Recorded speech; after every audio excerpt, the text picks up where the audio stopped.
democracynow.org, The War and Peace Report. I'm Amy Goodman with Juan Gonzalez. Well, WikiLeaks has published what it says is the largest leak of secret CIA documents in history. The thousands of documents, dubbed Vault 7, describe CIA programs and tools that are capable of hacking into both Apple and Android cell phones. By hacking into entire phones, the CIA is then reportedly able to bypass encrypted messenger programs such as Signal, Telegram, and WhatsApp. Although, contrary to many news reports, the documents do not show the CIA has developed tools to hack these encrypted services themselves. The documents also outline a CIA and British intelligence program called Weeping Angel, through which the spy agency can hack into a Samsung smart television and turn it into a surveillance device that records audio conversations, even when it appears to be off. To talk more about the Vault 7 documents, we're going back to the Ecuadorian embassy in London. We already are joined by Julian Assange, the founder of WikiLeaks. Talk about the significance of this latest release of documents, Julian, that WikiLeaks has engaged in. Vault 7 is the largest intelligence leak in history. We've published so far less than 1% of that material. Now, so far, the publications that we have published reveal that the Central Intelligence Agency has decided to create, in the last 10 years, its own captive version of the National Security Agency, not specialized in bulk interception, but specialized in semi-automated hacking processes.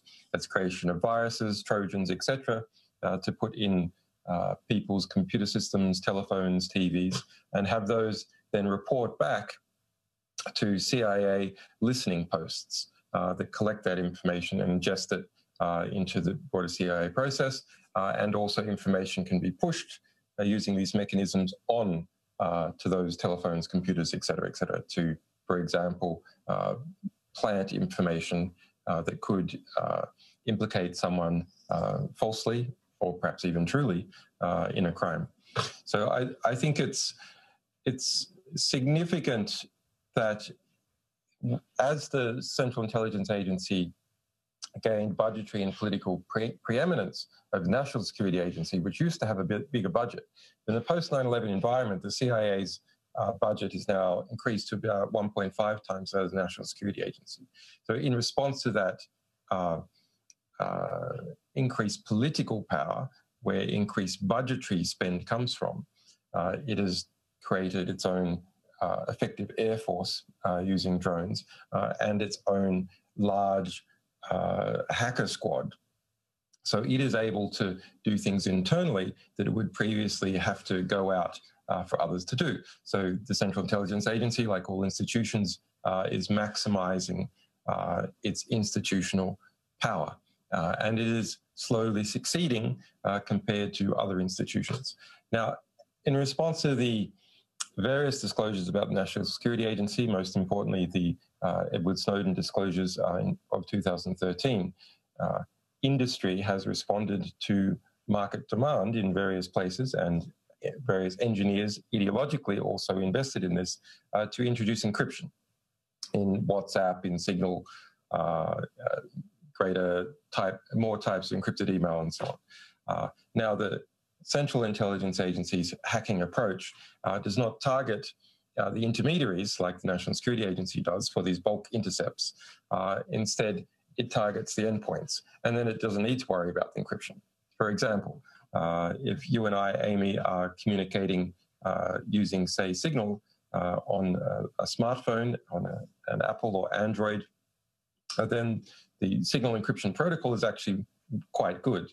And as far as is known, it cannot be decrypted by an intermediary, bulk spying on communications traffic going across the Atlantic, like the National Security Agency does.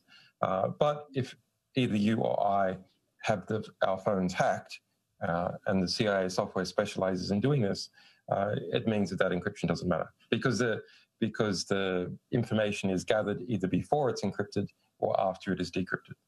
Well, Julian, in terms of the material you have released so far, you did redact any of the computer codes that you got access to, and you offered to have companies that may be affected by this, tech companies, to provide them the code so they could fix any vulnerabilities. Have any companies taken you up on the offer? Yes, that's a very interesting process, and we knew that it would be. So we made this offer publicly. And we also wrote to a number of the large companies such as Apple, Microsoft, Google, Mozilla, which produces the Mozilla browser, etc. Now, the European companies responded almost immediately. Some even approached us. A couple of US companies, such as Mozilla, responded immediately. And we were also approached by a security engineer at Cisco.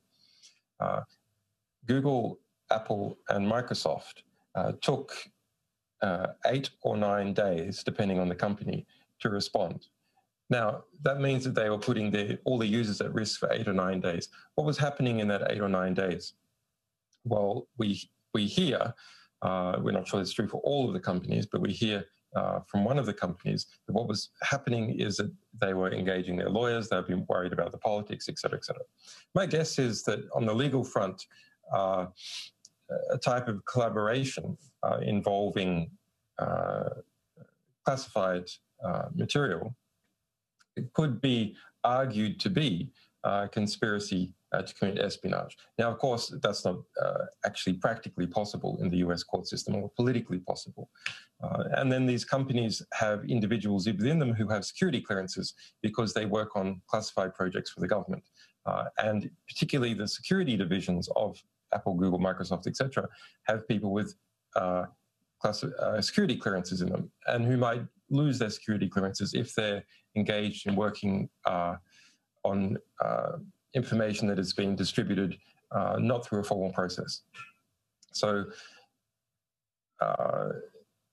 what you see in all those big three taking 8 or 9 days is some kind of collaboration, either directly with each other or through a third party, say like the Department of Justice, to understand what role that they're going to play. And the role that they ended up playing is saying, no, we don't agree to fix anything which we had asked for within 90 days. No, we don't agree to say that any fix came from you. This was our requirement. Instead, you can just throw something at our regular security reporting mechanism. So what's going on there? Well, no record of collaboration in a formal sense or in a political sense that could be used to make political problems for those companies in terms of their contracts with the United States government or potentially introduce problems in relation to the Espionage Act or security clearances. That's my supposition. We don't know that's true for sure. We know that some of that is true for at least one of these companies. But looking at the timing, it's very unusual that Google, Microsoft, and Apple all wrote back to us on the 8th or 9th day, whereas the other companies wrote back immediately or at various times. Julian, we have to break again. We're coming back to this conversation. Julian Assange, founder and editor-in-chief of WikiLeaks, speaking to us from the Ecuadorian embassy in London. This is Democracy Now! We'll be back in a minute.